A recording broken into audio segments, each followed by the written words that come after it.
జగన్మోహన్ రెడ్డి గారి వ్యూ ఎలా ఉండబోతుంది? ఇది చాలా పెద్ద డ్రాస్టిక్ చేంజ్. ఇప్పుడు చెప్పాలంటే ఈ స్కీమ్స్ అనేది ఆయన నిలబెట్టినా, ఆయన పడగొట్టినా ఆ స్కీమ్స్ వల్లే. ఇప్పుడు కూటమి డైరెక్ట్గా వచ్చినటువంటి 8 నెలల్లో ఆయన నేను చేయలేమని చెప్పేసి ఖరాఖండిగా చెప్పేశారు. ఏంటి వైసీపీ స్టాండ్? ఇప్పుడు ఆయన ఏదో లండన్ నుంచి రాబోతున్నారు, వచ్చిన తర్వాత ఏదో సమావేశం మీద పెట్టబోతున్నారు. దీని మీద ఎలాంటి ఉంటుంది స్టాండ్? ఏదైనా ఫైట్ చేస్తారా? వాళ్ళు ఆల్రెడీ చెప్పాడు కదా ఎలక్షన్ క్యాంపెయిన్లో జగన్మోహన్ రెడ్డి నెత్తినూరు కొడుకు చెప్పింది ఏంటి, తెలుగుదేశం బ్రోచర్ పెట్టి ఇది డెలివరబుల్స్ కావు మీకు, అయినా సరే మోసపోకండి, దీనికి ఎంత లెక్కలు అవుతాయని లెక్క పైసలతో చెప్పాడు ప్రజలకి. వాళ్ళు ఆయన 11 ఇచ్చి కూర్చోపెట్టి మళ్ళీ వాళ్ళకి 124 ఇస్తే మళ్ళీ అదే లెక్కలు చెప్తే ఎందుకు ఏంటి ఎవరికి ఉపయోగం? ఇప్పుడు తెలియపోతే కదా. నేను మీరు కాదు, ఆయన మాట చెప్పాడు ఎలక్షన్ క్యాంపెయినింగ్లో. రెండోది ప్రజలకు కూడా ఏమొచ్చో 7 నెలలు బట్టి వాళ్ళకి తెలియదు అప్పటి. మళ్ళీ మేము గొలువులు చెవులు గొలువు తీసి చెప్పడం ఎందుకు? ఇది ఇది ఈ దరిద్రాన్ని పక్కన పెట్టి ఆయన ఇవ్వట్లేదు కాబట్టి నెక్స్ట్ ఎలక్షన్స్కి ఆయన ప్రిపరేషన్ చాలా ఇంపార్టెంట్. అంతకు మించి ఇదే చేతను మళ్ళీ ఎత్తుకుని ఇవ్వట్లేదట వాళ్ళు చచ్చిన ఎవరు ఎవరైనా క్లియర్గా చెప్పేశారు ఆయన. ఎవరండి? స్టేట్ సిచ్యువేషన్స్ అన్ని చూపించాడు కదా సార్. మీకు మళ్ళీ చెప్తున్నాను, వాళ్ళు కేవలం మసిపూచి మారేడికాయ చేసి మభ్య పెట్టి మనకు ఎలక్షన్ చేశారు. ఎలక్షన్ అయితే ఇప్పుడు నేను ఒక విషయం చెప్పదలుచుకున్నాను. ఈ ఎలక్షన్ కమిషన్ ఏడు చేస్తున్నారంటే ఇప్పుడు నాకు తెలిసి CBI, ED, next IT department, అలా ప్రతిదానికి ఒక స్వతంత్ర ప్రతిపత్తి ఉంది. ఈ ఎలక్షన్ కమిషన్ వాళ్ళకి ఏం పాటు ఉంటుంది? వరుసగా 10 మందిని కూర్చోబెట్టి ఒక చొక్కెట్టు, ఒక సంతకం పెట్టు, ఈడ ఏజెంట్ గడికి చదివి వినిపిస్తాడు, ఈడేనా ఆడేనా అని. వీళ్ళు ఈ దరిద్రకోట ఎలక్షన్ కమిషన్ ఈ యొక్క ప్రక్షాళన ఎప్పుడైతే జరగదోనండి, వాళ్ళు ఏం చేయాలంటే ఇప్పుడు ఎలక్షన్ ఎప్పుడు పెడతారు కదా, ఇందులో ఏంటి వీడి కేసులు ఉన్నాయి, తక్కువ ఉన్నాయని మా మొహానికి ఆ దరిద్రం అనవసరం. వాడికి ఎన్ని కేసులు ఉన్నాయి అసలు నువ్వు నీ మొహానికి అన్ని కన్సిడర్ చేసి నిలబెట్టి ఉంటేనే మా దరిద్రానికి అది నిరసనం అని అర్థం. నీ చేతనైతే 3 టర్మ్ల ఎలక్షన్స్ బట్టి ఒక ఎమ్మెల్యే ఫోటో పెట్టి వీడు ఈ 5 ఏళ్ళు వీడు ఉద్ధరించి ఉల్లేలింది నియోజకవర్గంకి పనులు చెత్త చెదరం రాయి, ఇంకొక 5 ఏళ్ళు ఇంకోటి పరిపాలించాలి, 3 టర్మ్లు డిస్ప్లే చేసి మాకు ఒక ఆప్షన్ ఈ ముగ్గురులో ఒకరిని ఎన్నుకోవడానికి.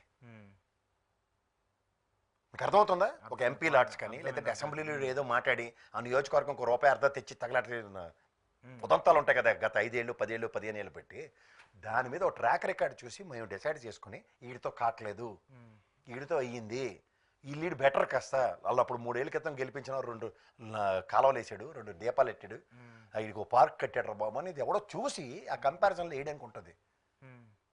ఆడెవడో తెలియదు, వాడు ఏడు చేసాడో ఎవరికి తెలియదు. మా నియోజకవర్గం అలాగే అభివృద్ధి చెందకుండా అలాగే ఉందండి. దేశం కూడా అంతే కదా. మనం చిన్నప్పుడు ఏడు చదువుకున్నాం అండి, అభివృద్ధి చెందుతూ ఉన్న దేశం. అంటే మనం చెందుతూనే ఉన్నాం, అభివృద్ధి చెందుతూనే ఉన్నాం. కారణం ఈ శాతకాని ససవ ఎలక్షన్ కమిషన్. ఎందుకంటే వీడు మనకు నిజాలు చెప్పరు, వీడు ఏంటంటే గుడ్డెచ్చేలో పన్నట్టు దిక్కుమాల ఎలక్షన్ కండక్ట్ చేసి మన మొహాన్న రిజల్ట్ అవుతారు. ఎందుకంటే అవన్నీ తప్పులు తడక, ఫామ్ 20 టాలీ అవ్వదు, ఆ స్లిప్ రేటో తెలియదు అని చెప్పి పెట్టకబలని వినుకొని కూర్చోవాలి. జడ్డి మాలోకల్లా ప్రజలు జడ్డి మాలోకలు తిరిగి ఇప్పుడు 5 ఏళ్ళు మేనిఫెస్టో ఉంది సార్, ఇది అడగలేడు. తమాషాలుగా ఉందా మీకు? ఏటర్ నువ్వు మేనిఫెస్టోలో పెట్టున్నారు గల పట్టుకోవద్దు. ఎలక్షన్ కమిషన్ నీకు రైట్ ఉంది కదా, స్వతంత్ర ప్రభుత్వం దేనికి ఇచ్చారు? ఇది పెట్టు. నేనైతే 3 బడ్జెట్లు చూసా, ఐఏఎస్లే కదా వాళ్ళు కూడా.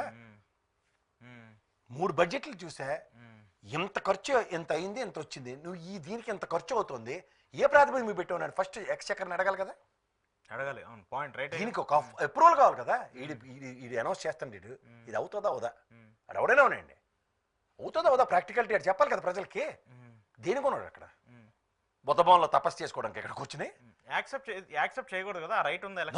ఉంటది, లేకుండా ఎలా ఉంటది? ఏమీ లేకుండా ఎందుకని ఈ ప్రజాస్వామ్యం ఇలాగెందుకుంది? ఇప్పుడు మనం అభివృద్ధి చెందుతూ ఉన్న దేశమే కదా సార్.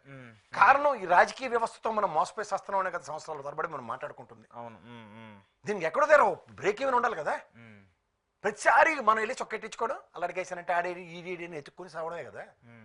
పందా మార్చొచ్చు కదా. మానబోడు శాసనం గారే కదా ఒకసారి చేశారు ఒక విప్లవం.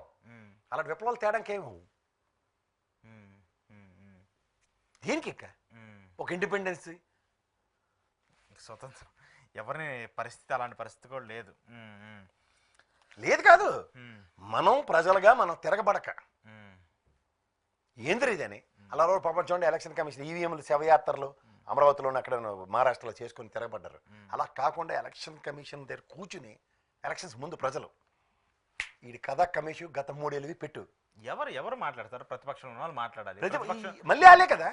రాజకీయ నాయకులను ముసుగులు తీయండి, ఫస్ట్ ప్రజలు అడగవలసింది. ప్రజలు వచ్చి బయటకు వచ్చి కొట్లాడేంత వాళ్ళకు ఉంటుందా? ఉండాలండి. అప్పుడు వీళ్ళు ఉన్నారు కదా ఖాళీగా తిరుక్కుని ఉద్యమాలు చేసి సాల్వా బ్యాచ్లు వాళ్ళు ఉంటారు కదా, ఇలాంటి వాటిలో ఎవరు రిసలు తెమ్మనండి. ఓకే, విన్నాం కదా సోది కబుర్లు ఎన్నాళ్ళు బట్టి రాష్ట్రాలు అడగొట్టినప్పుడు సోది అన్నాం, రాష్ట్రం విడిపోయిన తర్వాత రాష్ట్రానికి రాబోతుంది ఏటి రావట్లేదని సోది అన్నాం కదా. కనీసం ప్రక్షాళించుకుందాం మనం వ్యవస్థల్ని, ముందడికి ఏంటి ఎవరో ఒకరు. ఏముంది బయటకు వస్తే కేసులు సామాన్య ప్రజల మీద ఏమవుతాయి సార్, ఏం సార్ ఉద్యమాలు చేయకుండా కేసులు పెట్టకుండా ప్రజాస్వామ్య రక్షణలు ఎక్కడ జరగలే. ప్రజల పక్షాన ఉన్నప్పుడు కొన్నిటికి మనం అతీతులం అవ్వాలి. కాకపోతే ఎప్పటికీ మన భారతదేశం ఎప్పుడు అభివృద్ధి చెందుతున్న దేశంగానే చదువుకుంటూ కూర్చోవాలి. ఈ వ్యవస్థలు వరకు మనల్ని పరిరక్షిస్తున్నాయన్న భ్రమల్లో కూర్చుంటే అటానమస్ బాడీలుగా కొన్ని ఉన్నవి వాటి ఇండిపెండెన్సీని బయటకు ఎప్పుడైతే ప్రదర్శించట్లేదో చాలా ఇబ్బందులు ఉంటాయి. ఇప్పుడు అటానమస్ బాడీలో ట్రాన్స్పరెన్సీ ఉందా అసలు? ఉండాలండి, ట్రాన్స్పరెన్సీ లేదు అన్నారు, ఉందా? ఉంది, ఉండదు, చేయకపోతే మనం ఏం చేస్తాం?